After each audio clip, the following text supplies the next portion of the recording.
अगर आप सब्सक्राइब है तो सब्सक्राइब बटन के बगल वाले बेल आइकन पर क्लिक कीजिए और आपको मेरे वीडियोस एग्जैक्ट उसी वक्त मिल जाएंगे जब मैं उसे अपलोड करता हूँ। विज्ञान की इस दुनिया में हर दिन कोई ना कोई नई डिस्कवरी या इन्वेंशन होती रहती है। जैसे किसी दिन हमें कोई नई एलिमेंट के बारे में पता चलता है और किसी दिन एक ऐसी ग्रह के बारे में पता चलता है जिस पर हम रह सकते हैं हमारी धरती के खत्म होने के बाद। टेक्नोलॉजी इतनी एडवांस्ड हो गई है कि हमें लगता है कि हमने दुनिया के सारे रहस्यों से पर्दा उठा दिया, पर असल में इस दुनिया में मिस्ट्रीज भरी हुई है।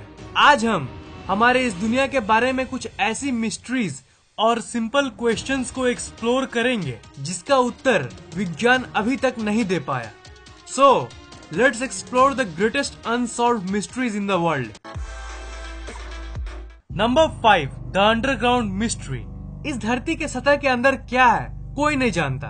हम लोगों को सरफेस और थोड़ी सी गहराई में क्या है बस यही पता है। अब कुछ लोग कहेंगे कि सतह के अंदर क्या है ये तो सब कोई जानता है। सतह के अंदर तो पेट्रोल, कोयला और बाकी मिनरल्स पाई जाती है, पर आपको ये जान लेना चाहिए ये सब बहुत कम ही गहराई में पाई जाती है। मैं उसकी बात कर रहा हूँ जो इसके भी नीचे है। साइंटिस्ट ने भी सोचा कि इसके नीचे और क्या क्या हो सकता है। इसके लिए उन्होंने एक गड्ढे को बनाया जो करीब 12 किलोमीटर की थी।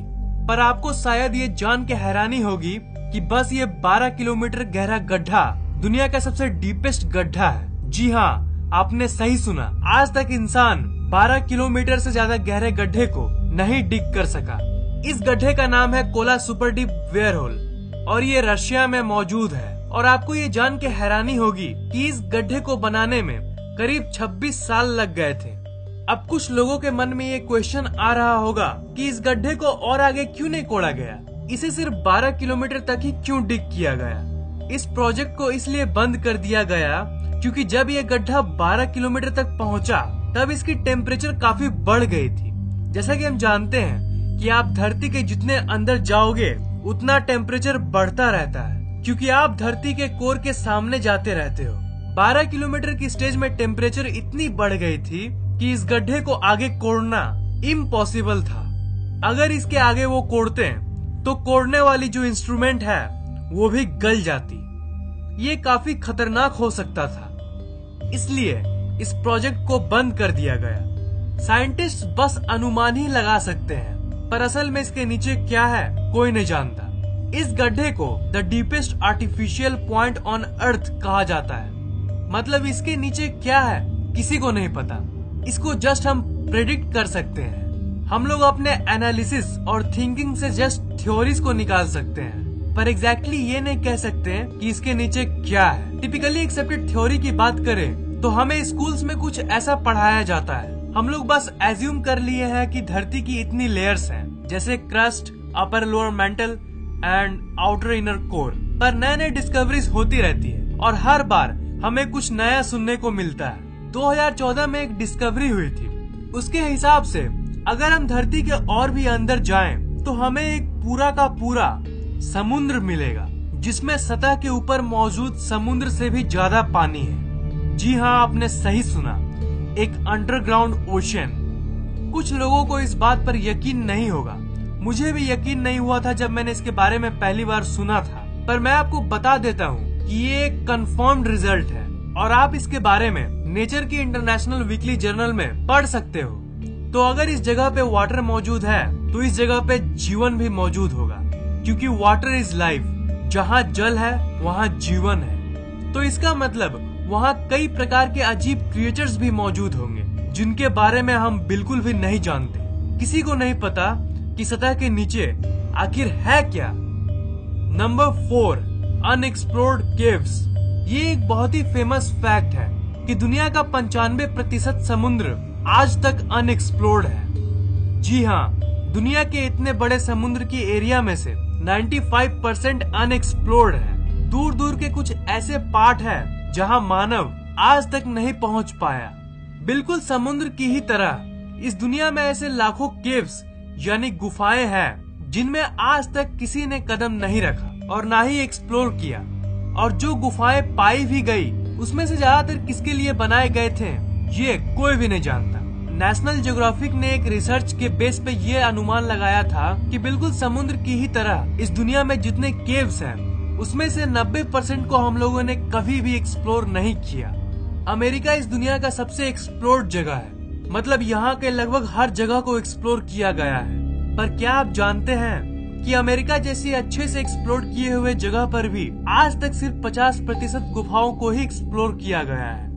इससे तो आप समझ ही सकते हैं कि दुनिया में कितने सारे रहस्यमयी गुफाएं हैं। उन गुफाओं में कैसे कैसे अजीबोगरीब रहस्यमयी क्रिएचर्स होंगे, ये किसी को भी नहीं पता। Number 3, how the moon was formed. हम चांद को बचपन से जानते हैं, इसके बारे में हम कहानियां सुनते आ रहे हैं। रात को चांद बहुत ही खूबसूरत दिखता है, पर एक क्वेश्चन है जिसका आंसर किसी को नहीं पता कि आखिर चांद बना कैसे। How the moon was formed. आप में से कुछ लोगों ने कई थ्योरीज के बारे में जरूर पढ़ा होगा, पर ये जान लीजिए कि वो जस्ट थ्योरीज हैं, और थ्योरीज तब निकाली जाती है जब किसी चीज का एग्जैक्ट और एक्यूरेट आंसर हमें नहीं पता चलता। चांद के फॉर्मेशन का सवाल भी बिल्कुल कुछ वैसा ही है। हमारे पास इस क्वेश्चन के थ्योरीज मौजूद है। चार्ल्स डार्विन के बेटे जॉर्ज डार्विन ने भी एक थ्योरी निकाला था, और उन्होंने ये कहा था कि जब धरती नई थी तब कोई चांद नहीं हुआ करता था।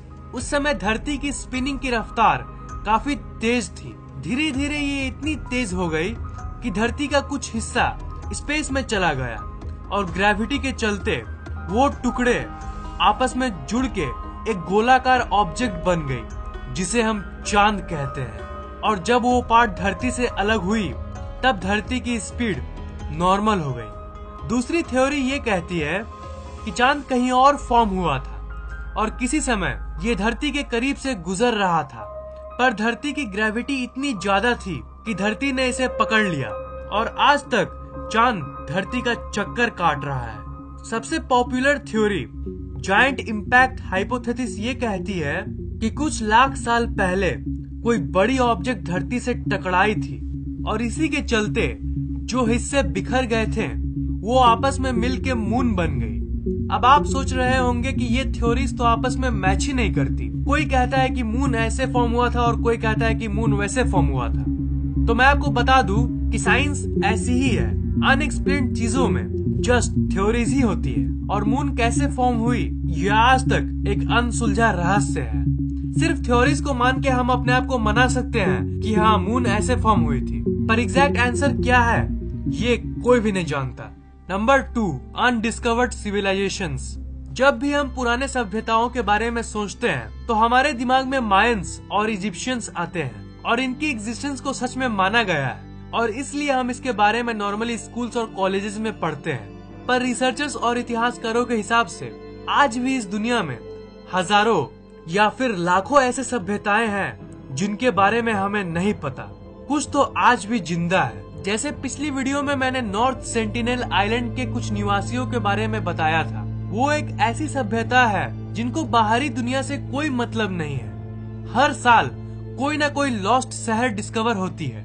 इसका मतलब जो पहले की लॉस्ट शहर और सिविलाइजेशन है, जैसे एटलांटिस और लायन सिटी, ये सब सच में मौजूद थी।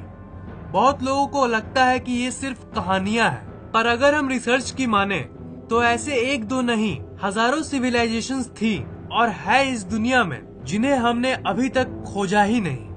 हो सकता है कि धरती के नीचे अंडरग्राउंड में ही कोई ऐसी सिविलाइजेशन मौजूद हो। हमारे इस रहस्यमय दुनिया में कुछ भी संभव है। Number 1, gravity. अब ये आपको बहुत सिंपल लगेगा, मैं जानता हूँ। आप लोगों को तो ये लगता है कि गुरुत्वाकर्षण कोई मिस्ट्री थोड़ी ना है, इसे तो हम अच्छे से जानते हैं, और यही वो फोर्स है जिसके चलते हम जब जंप करते हैं तो हम वापस गिर जाते हैं, और यही वो फोर्स है जिसके चलते धरती सूरज का चक्कर लगा रही है। पर असल मुद्दा ये है, आखिर ग्रेविटी है क्या? मेरा मतलब फंडामेंटल लेवल में ये क्या है, और ये आखिर काम कैसे करती है? इन क्वेश्चंस को अगर आप गहराई से देखोगे तभी इनमें आपको पॉइंट नजर आएगा, नहीं तो आपको ऐसा लगेगा कि इसमें कोई सेंस ही नहीं है। इस दुनिया में कई रिसर्चर्स ये मानते हैं कि ग्रेविटी यानी गुरुत्वाकर्षण बल का कॉन्सेप्ट जस्ट इंसानों ने बनाया है, ये एग्जिस्ट नहीं करती। अब ग्रेविटी इतना कॉम्प्लेक्स और कंफ्यूजिंग क्यों है? तो ये लो इन्फॉर्मेशन। इस दुनिया में 4 फंडामेंटल फोर्सेस ऑफ नेचर है: electromagnetism, strong force, weak force और ग्रेविटी। ग्रेविटी इस पूरे ब्रह्मांड को होल्ड करती है, पर क्या आपको पता है कि ये इन चारों फोर्सेस में से सबसे वीकेस्ट है? इन चारों में से जो वीक फोर्स है उससे भी अरबों गुना ज्यादा छोटी है ये फोर्स। इसी के चलते ग्रेविटी को एक मिस्टीरियस फोर्स माना जाता है। रिसर्चर्स ये भी नहीं जानते कि ग्रेविटी आखिर किस चीज की बनी है। कुछ लोगों को लगता होगा कि इस सवाल का कोई सेंस ही नहीं बन रहा है, पर अगर आप इस क्वेश्चन की डीपनेस को देखो तब आपको समझ आएगा। एटम्स और मॉलिक्यूल्स की ग्राउंड लेवल पे ग्रेविटी बिल्कुल ही अलग तरीके से काम करती है। शायद ये किसी अलग ही डायमेंशन यानी आयाम में एग्जिस्ट करती होगी। खैर, ये क्वांटम फिजिक्स एक अलग ही टॉपिक है जिसकी इंफॉर्मेशन मैं दूसरी वीडियो में कवर करूंगा। कई लोग तो ये भी मानते हैं कि इस धरती पे कुछ ऐसे जगह भी है जहाँ ग्रेविटी के लॉज काम नहीं करते। पर जो फंडामेंटल क्वेश्चन है कि ग्रेविटी आखिर किस चीज की बनी है, ये एक असल मिस्ट्री बन के रह गई है। इस वीडियो को लाइक, कमेंट और शेयर करना मत भूलिएगा। और मैं हर 2 दिन में ऐसे ही इंटरेस्टिंग वीडियोस अपलोड करता रहता हूँ, इसीलिए इस चैनल को सब्सक्राइब करना मत भूलिएगा। आप हमारे फेसबुक पेज को लाइक, ट्विटर और गूगल प्लस को फॉलो कर लीजिए ताकि हम लोग आपस में हमेशा कनेक्टेड रहें।